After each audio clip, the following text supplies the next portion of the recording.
there's a lot of competition and I always get rejected. Okay?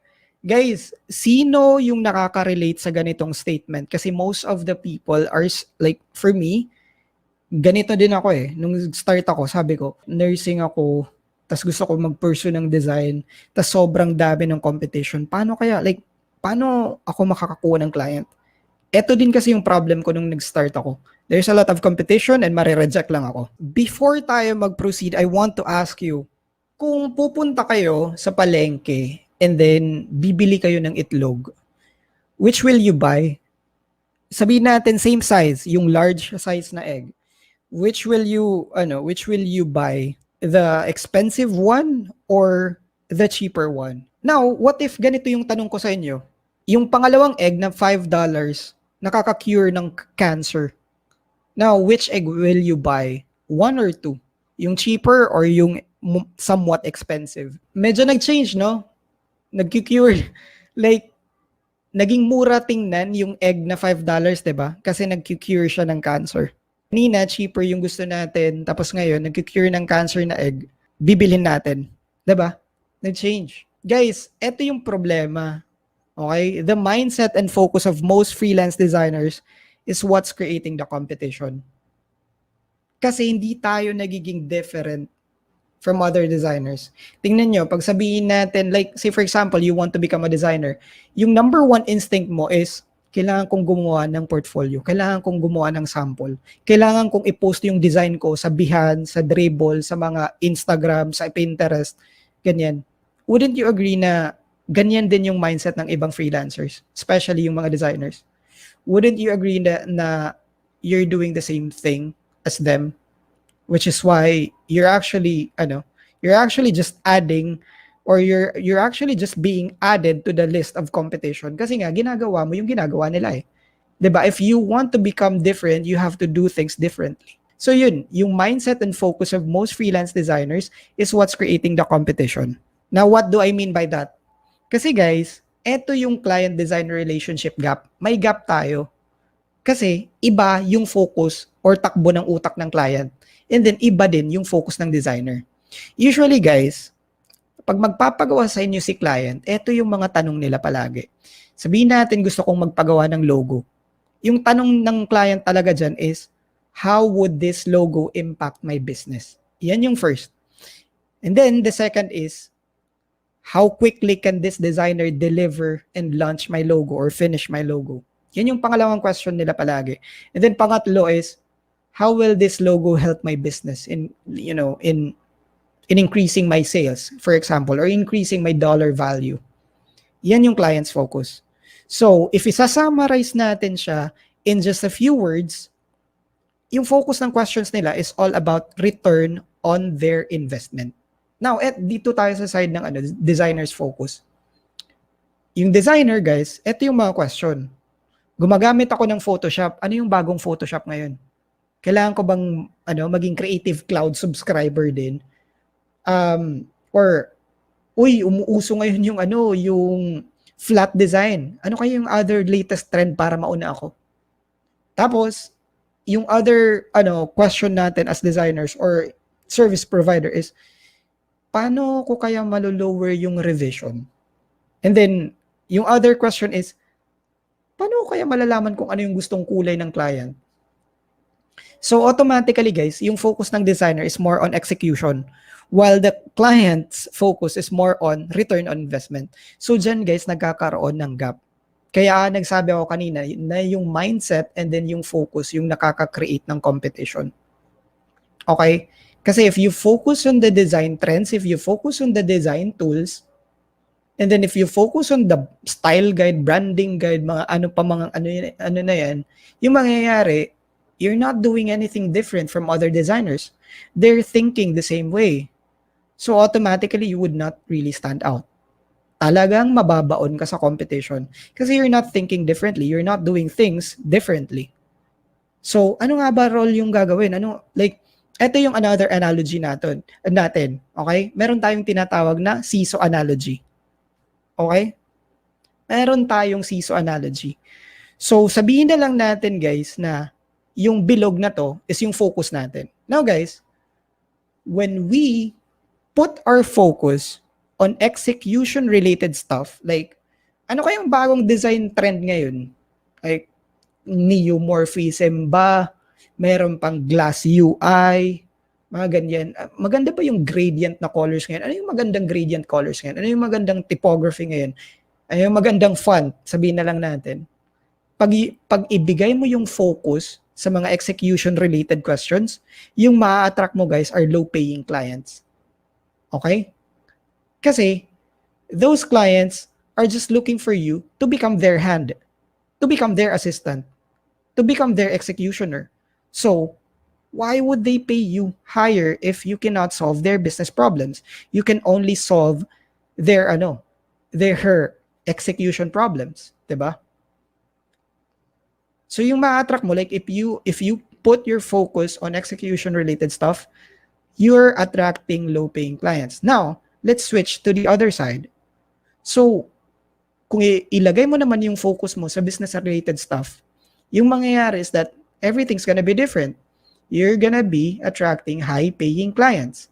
Yung mga clients na walang problemang magbayad sa'yo kahit mag-charge ka ng $25 pataas per hour. So yan, kasi nagfo-focus ka sa business-related stuff.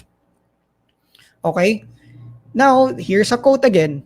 The bigger the problem you solve, the less competition you have. The bigger the problem you solve, the higher the payment the client would be willing to pay you. Okay? So, yung focus mo or yung sinosolve mo is tagagawa lang, yung mangyayari sa'yo is you're just a laborer and then maliit yung bayad sa'yo. And that's the ugly and sad truth. Kaya na-undervalue yung mga designers dito sa Philippines. Kasi we are not trained to solve bigger problems. So yun, if you want to stand out, you have to solve big problems so that you will have less competition. Okay? So sabihin natin, ito na yung gusto nyong gawin. Errol, gusto ko nang mag-focus on solving business problems. Pero, how can we make the client see this?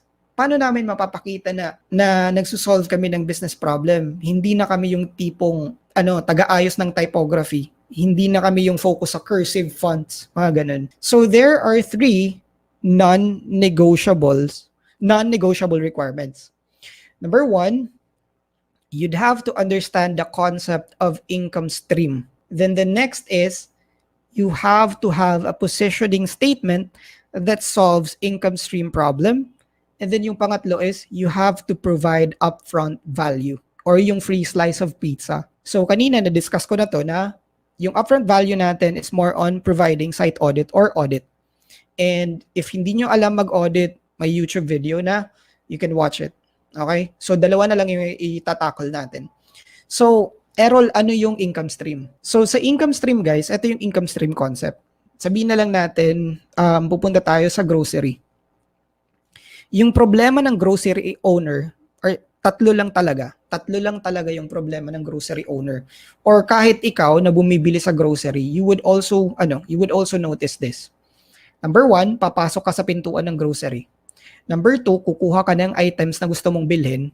Number 3, pupunta ka sa cashier para bayaran yung grocery. And at the same time, pag trip mong bumili ng chewing gum, dun sa cashier, bibili ka din ng chewing gum.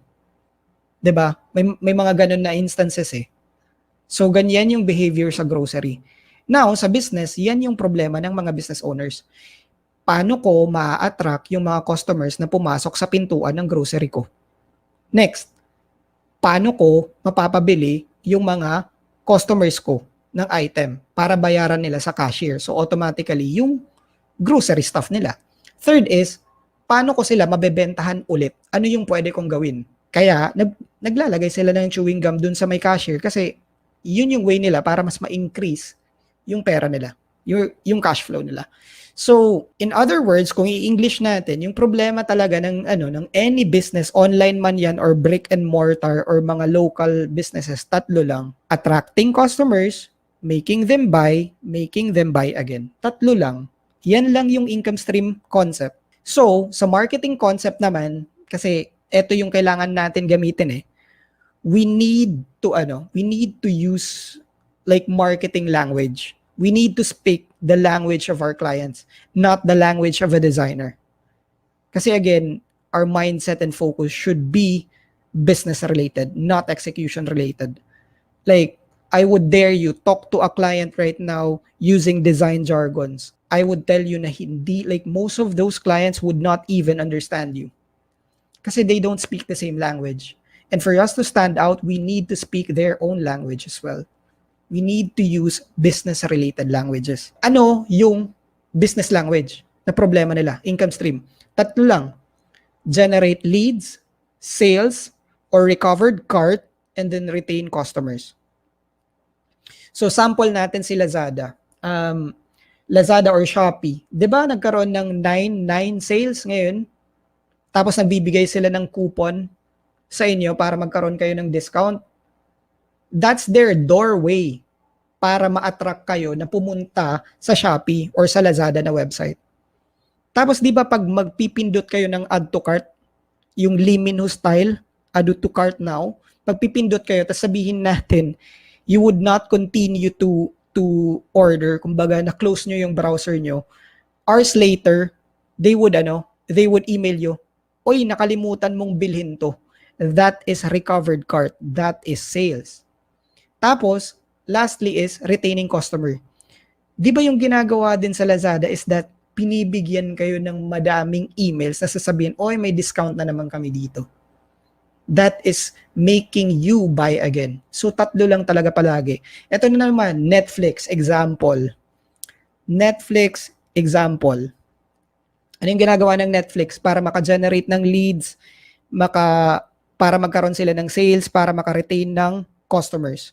So, yung ginagawa ng Netflix is ganito. Say for example, gusto mong mag-subscribe sa internet service provider, sabihin natin Globe or PLDT. Yung ginagawa nila, sinasabi nila na pag mag-subscribe ka sa PLDT, bibigyan kita ng 3 months free subscription sa Netflix. That is Netflix's way to generate leads, to make you in front or enter their doorstep. And then, syempre, after 3 months, yung gagawin ni Netflix, ibubombard ka ng email, oy, mag-expire na yung subscription mo, mauubos na yung libre mo.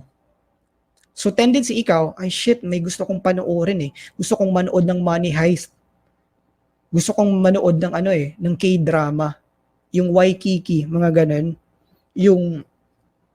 Yung Crash Landing on You, kasi crush ko si Son Ye-jin. Yun yung ginagawa ni PLDT. For them to make you buy, they would email you na, hey person, mag-e-end na yung subscription mo. Tapos mariretain yung customer kasi nga madami yung shows ni Netflix na lalabas. Monthly may bago siyang movie, may bagong TV series. So ikaw, continuous ka na magsusubscribe. You will buy again and again and again and again. So yan lang yung tatlong problema ng kahit anong business. Generating leads, sales or recovered cart, and then retaining customers. Ano yung problem or business problem or income stream problem na madaling isolve? Ito yung pinakamadaling isolve. Generating leads. Kasi, I'm not sure if you guys have visited anything na landing page or web page wherein may ebook, tas gusto nyong i-download yung ebook or yung PDF, tapos hihingan kayo ng email para makuha nila yung ebook o para makuha nyo yung ebook. That is basically generating leads. Yan yung easiest na gawin na landing page or isolve na problem. That's the easiest. Okay? Yung makuha mo yung email address ng potential customer. That's the easy. So, kung gusto mong mag-start, newbie ka, wala kang knowledge sa landing page, and then gusto mong maging, maka-charge higher and at the same time, maging business-related focus as compared to execution-related focus, tapos gusto mo talaga mag-start, yung pinaka-easy is generating leads. Okay? And then sales is somewhat hard, and then, or moderate, and then yung retention is the hardest part. Yan yung pinaka-difficult. So, may formula tayo for positioning statement. Okay? Ito yung positioning statement. I create income stream problem plus ing plus landing page. Okay? Guys, kung gusto nyong i-screenshot ngayon para mamaya, you can immediately implement this, kindly screenshot na lang, or what you can do is you can watch the video recording again. So ito yung positioning statement. Ano yung examples? Pwede mo ba kaming bigyan ng ng example? So ito yung examples natin, guys. Number 1, I create lead generating landing pages. Next is I create sales generating, kulang ng S. I create sales generating landing pages, or I create customer retaining landing pages. Now, if you compare it to someone na nag-type lang, I'm a landing page designer, I'm a web designer, as compared to someone na I create lead generating landing pages, or sabihin natin na in Tagalog na lang, I am a website designer na may 8 years experience, as compared to someone na gumagawa ako ng website design na nakaka-attract ng madaming customers. Now, wouldn't you agree na mas pipiliin ko yung tao na nagsabi na nakaka-attract siya ng madaming customers kahit hindi ko nilagay yung or kahit hindi niya nilagay yung kung ilang years na siya sa industry na yan? Kasi sino ba naman yung aayaw sa sa madami na customers? Wala. Walang negosyante na ayaw ng madaming customers. If you know any business na ayaw ng customers, let me know. Kasi I will stand or sit corrected. So, yun. That's how you would position yourself, or the positioning statement that you can use. You can use either lead generating landing page, sales generating landing page, or customer retaining landing page. Pero if you are just starting out, for me lang personally, I would want you to start with lead generation kasi sobrang bilis lang niya. Sobrang bilis niyang isolve. Kasi pagkuha lang ng email address and that's already enough. So yung pangatlong non-negotiable is providing upfront value, and for us, what we're using is more on doing a landing page audit. Now, if you do not know how to audit, there's a video on my YouTube channel and you can watch it. It's a 40-minute video. The step-by-step process on auditing a landing page is there, and then the script is also there, so you can use that as your template guide. Pwede mong gamitin para makapag-start kang mag-audit sa mga clients or potential clients mo. And then if hindi ka nakasubscribe, kindly subscribe na lang. It would really help me out. So yun, thank you in advance.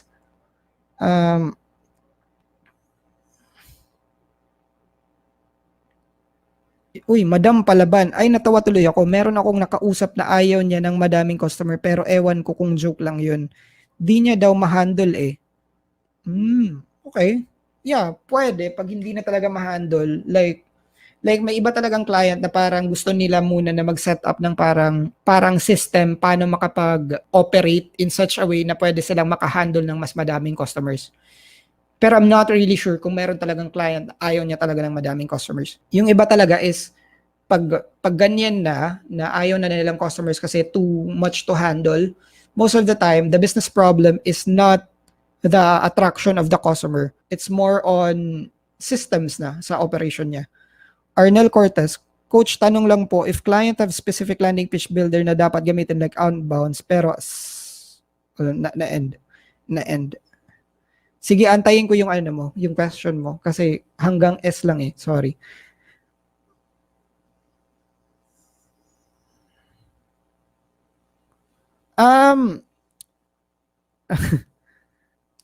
Sa totoo lang ha, ibang builder yung gamit niya, paano po i-handle? Bakit mo ilalagay sa ibang builder kung meron na siyang builder? Huwag mo nang pahirapan si client. Kasi pag gusto mong ipilit na magpunta ka sa ibang builder, that would mean that you are solving the execution part, hindi business part. Kasi clients would appreciate designers who would tell them na siguro wag ka na lang magpalit ng builder, ayusin na lang natin yung builder mo kahit wala akong pera dyan na makukomisyon. Gamitin na lang natin yung tool mo para makamura ka. Most of the time, they would refer you, and at the same time, they would hire you over and over and over and over again. Now, kung gusto mong one-time transaction lang yung trip mo, ayaw mo ng customer retention, pilitin mo na mag-choose ng a different builder. Pero for me personally, if meron na silang builder, don't make it hard for them. Kasi yung builders naman, say for example, from Unbounce going to Swipe Pages, hindi naman talaga mahirap mag-switch. Kasi pabalik-balik lang yung itsura, pabalik-balik lang yung terms, yung principles of building is the same. The only thing that's different is more on the branding colors ng builder na yun. Pero in terms of using it, most of the time, similar lang siya. So, wag mo na lang pahirapan yung client mo.